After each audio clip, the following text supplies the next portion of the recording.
오늘 이 본문의 말씀은 애가라고 하죠. 애가, 슬픈 노래라는 것입니다. 슬픈 노래인데 그 노래의 내용이 뭐냐면 유다 왕가에 대한 내용입니다. 유다 왕가라 하면 다윗의 왕가를 말하는 것이지요. 하지만 우리가 이미 오랫동안 살펴보고 읽어서 알듯이 이 왕가는 결국은 멸망했습니다. 바벨론에 의해서 완전히 멸망당하기도 하였죠. 그 멸망당하기 전인 약 17번째 유다의 왕, 유다 왕서부터 20번째 마지막 왕까지 이 왕들의 가운데 오늘 본문에 나타난 왕의 특징은 한 사자, 어머니의 사자의 자녀들이라는 것입니다. 즉, 이 어머니가 된 사자는 어떤 사람이냐 하면 요시야 왕의 부인을 말하는 것입니다. 요시야 왕 들어보셨을 것입니다. 하나님 앞에 율법을 말씀을 지키고 또한 개혁을 하려고 했지만 결국은 애국과의 전쟁에서 그만 전사하고만 안타까운 왕이지요. 그 왕 가운데 먼저 1절부터 4절에 나타난 왕은 바로 요시야 왕의 셋째 아들인 여호아스에 관한 이야기입니다. 그런데 이 왕이 어떤 왕이었는가? 우리 2절부터 4절의 말씀 우리 함께 읽어볼까요? 2절부터 4절입니다.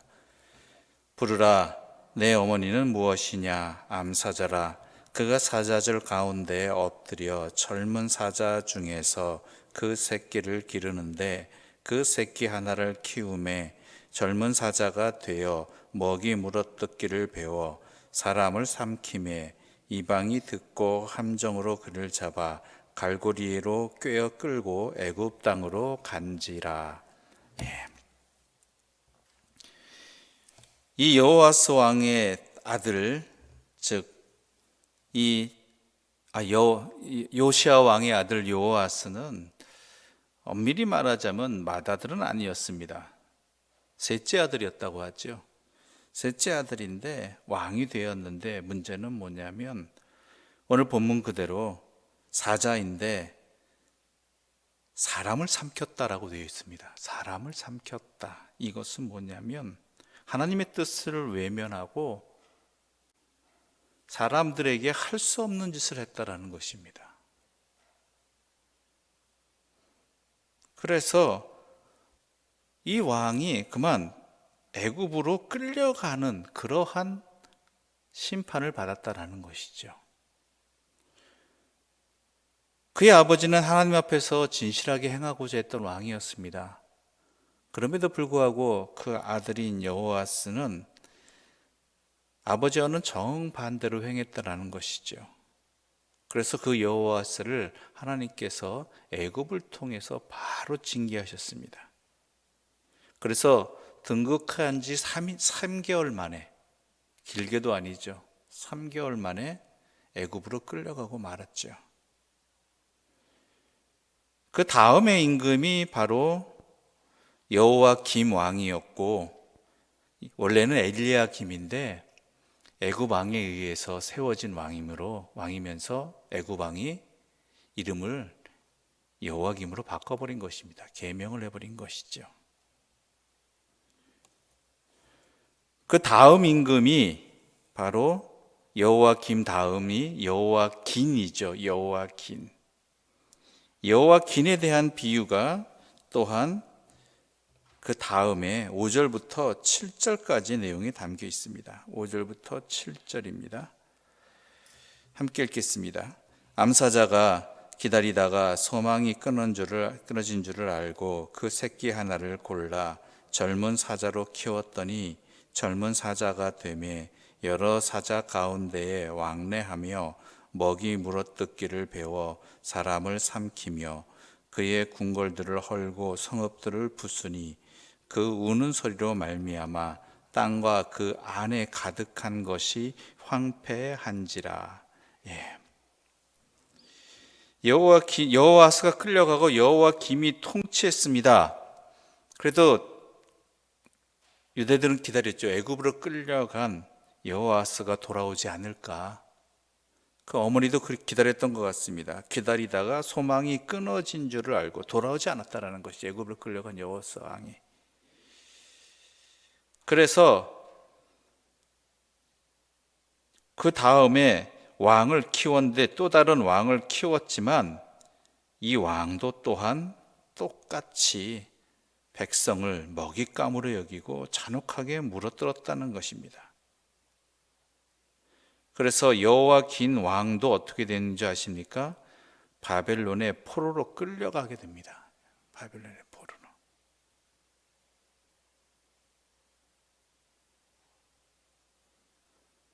바벨론의 포로로 끌려가고 그리고 그곳에서 37년 동안이나 감옥에 갇혀 있었죠. 그 다음에 10절부터 나오는 이야기는 바로 한 포도나무 비유에 대한 이야기입니다.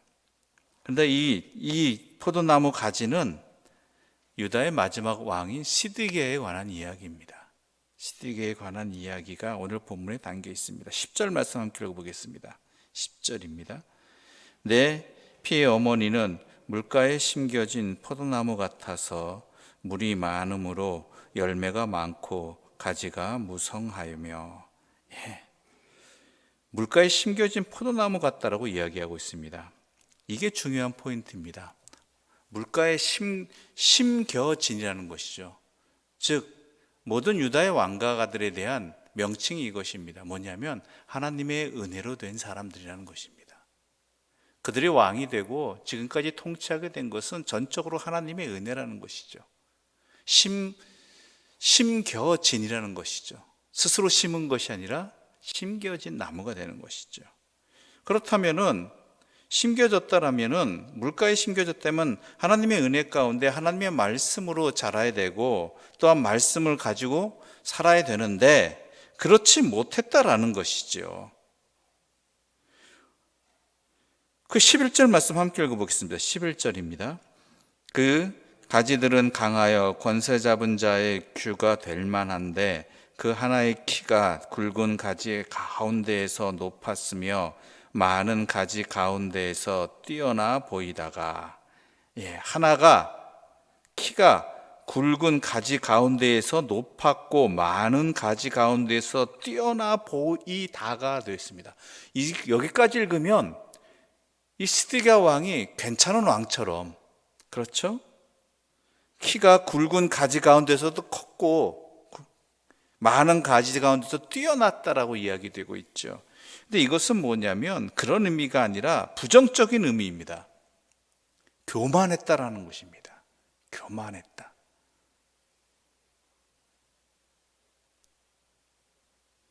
즉 교만했다는 것이 누구에게 교만했다는 것입니까? 하나님 앞에 교만했다라는 것이죠. 하나님 앞에 교만했다. 즉 자신이 지금 왕이 되고 또 왕권을 지킬 수 있는 것, 바벨론, 애굽이라는 이 강대한 국가 속에서도 그래도 왕위를 지킬 수 있었던 것, 심지어 앞선 왕들은 애굽으로 포로로 끌려가고 바벨론으로 포로로 끌려가고 하는 이러한 상황 속에서도 그래도 이 나라가 지탱될 수 있고 유다 왕가가 살아남을 수 있었던 것은 하나님의 은혜였음에도 불구하고 시드기야 왕은 하나님께 순종하는 왕이 아니라 어땠습니까? 하나님께 거역하는 왕이었죠. 그래서 하나님의 분노 중에 뽑혀서 땅에 던짐을 당했다라고 되어 있습니다. 12절을 보게 되면 그리고 그 열매는 동풍에 마르고 그 강한 가지들은 꺾이고 말라 불에 탔다라고 되어 있다는 것이죠. 여기서 이 동풍은요, 사막에 불어오는 아주 강한 열풍을 말하는 것이죠. 열풍. 즉 모든 것을 순식간에 말려버리는 그러한 아주 메마른 뜨거운 바람이었는데 순식간에 말라버렸다는 것이죠. 열매가 하나님의 진노로 인하여서.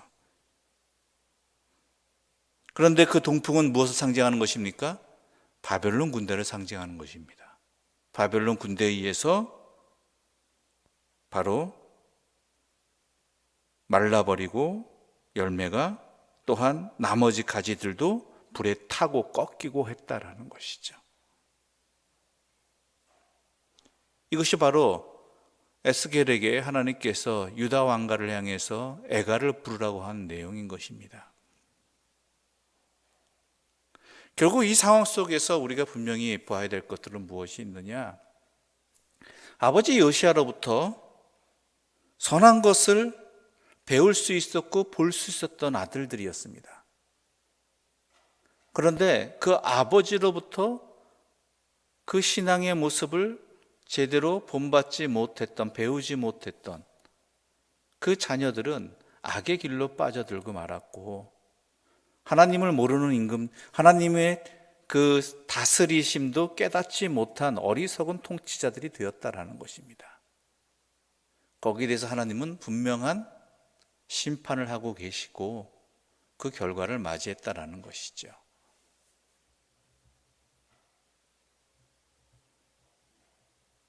우리들의 자녀는 과연 어떠할까요?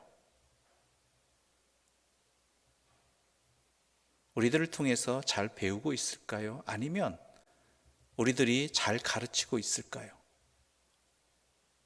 이 상황 속에서는 요시야 임금도 어찌 보면 하나님 앞에서 책임을 못 면할 수도 있다라는 생각이 듭니다. 뭐냐? 본인은 선한 길로 갔을지 모르겠지만 그 자녀들은 그 선한 길로 가지 못한 이유가 혹시 아버지가 제대로 자녀들을 신앙으로 양육하지 못한 것은 아닐까라는 안타까운 추측 아닌 추측을 할 수 있게 된다는 것이고, 또 오늘 본문에서 암사자 이야기를 하는 거 보면 어머니가 또한 그 양육을 제대로 하지 못한 것은 아닐까라는 또 다른 안타까운 모습이지요. 왜 그러냐면 요시야 왕이 하나님 앞에 선한 삶을 살고자 했고 또한 열심히 노력을 했는데 실패한 것이 뭐냐면 우상 숭배를 척결하는 데는 실패했다라는 거예요. 온전히 개혁하지 못했다라는 것이죠. 그 영향이 자녀들에게 남아있는 것은 아니었는가?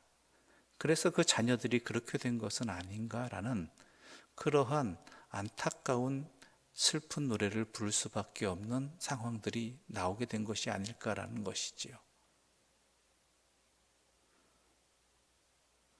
주님을 믿고 주님의 백성으로 살아간다는 것은 그 가정 속에 온전히 하나님만 섬기는 가정으로서의 양육도 이루어져야 된다는 것입니다.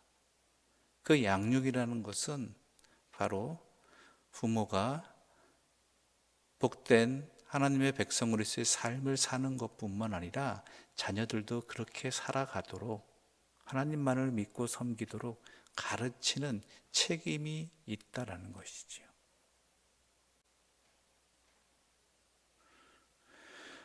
만약 요시야 왕이 살아 있었더라면, 아니 이러한 모습을 자녀들이 이러한 비참한 최후를 맞이하게 되는 그 결과들을 알게 된다라면 얼마나 안타까우고 힘들었을까요?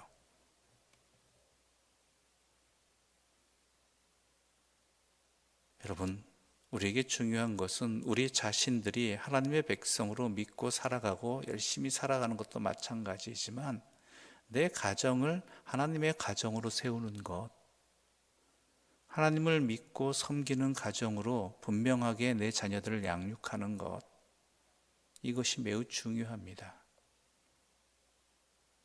왜냐하면 우리가 살아가고 또한 우리가 앞으로 그 대대를 이어가는 것은 전적으로 하나님의 은혜에 달려있기 때문인 것입니다. 그뿐만이 아니죠. 오늘 본문의 애가의 대상자들인 여호아스나 또한 여호아긴 왕이나 문제가 뭡니까? 그로 인해서 그 백성들이 시드기야 왕으로서도 그 백성들이 고난을 받고 어려움을 당했다라는 것입니다. 우리의 가정이 하나님의 가정으로 굳게 세워지고 지켜지게 된다라면 우리 가정뿐만 아니라 우리 가정으로 인해 우리와 함께 살아가는 이웃들이 하나님의 돌보심의 은혜 가운데 있게 되는 것이고, 그렇지 못하다면 우리와 함께 살아가는 이들도 우리로 말미암아서 또한 어려움을 당하게 된다는 것입니다.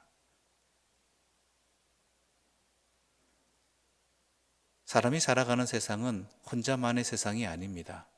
내 가정만의 세상이 아닙니다. 서로 연결되어 있고 관계를 맺고 있는 것이지요. 내 가정이 잘 되는 것이, 하나님 앞에 바로 세워지는 것은 내 가정만의 문제가 아니라 모든 이들이 복되게 하는 것이고, 그렇지 못한 것은 또한 내 가정만의 피해가 아니라 함께 살아가는 다른 사람들까지 어려움을 당하게 된다는 것입니다.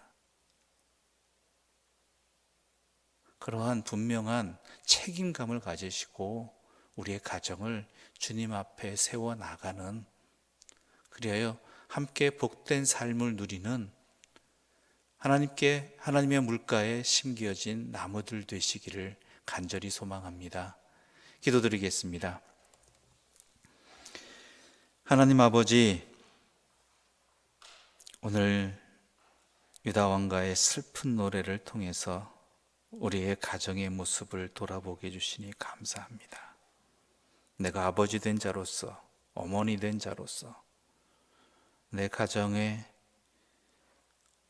내 자녀들을 위해서 하나님을 잘 섬기도록, 하나님 안에서 살아가도록 잘 양육하였는지, 가르쳤는지 돌아보게 하여 주시옵소서. 이 말씀을 통해서 지금이라도 기회를 놓치지 않고 내 자녀들이 주 안에 있기를 기도하며 양육하는 주의 사람들 되게 하여 주시옵소서. 그럴 때 우리로 말미암아 우리가 살고 있는 우리의 지역이, 나와 관계된 사람들이 또한 평안을 누릴 수 있고, 그렇지 못할 때에 우리뿐만 아니라 우리와 함께 연결되어진 살아가는 주변 사람들이 어려움 당함을 분명히 알고 사명과 책임감을 가지고 믿음으로서 굳게 세워져 가는 주의 사람들, 주의 가정들 되게 하여 주시옵소서. 그래 주께서 주시는 복을 누리게 하여 주시고, 주께서 주시는 복을 또한 이웃들에게 나누며 전하는 그러한 하나님의 통로로서의 가정들이 되게 하여 주시옵소서. 예수님의 이름으로 기도드립니다. 아멘. 하늘에 계신 우리 아버지, 아버지의 이름을 거룩하게 하시며 아버지의 나라가 오게 하시며 아버지의 뜻이 하늘에서와 같이 땅에서도 이루어지게 하소서. 오늘 우리에게 일용할 양식을 주시고 우리가 우리에게 잘못한 사람을 용서하여 준 것 같이 우리 죄를 용서하여 주시고 우리를 시험에 빠지지 않게 하시고 악에서 구하소서. 나라와 권능과 영광이 영원히 아버지의 것입니다. 아멘.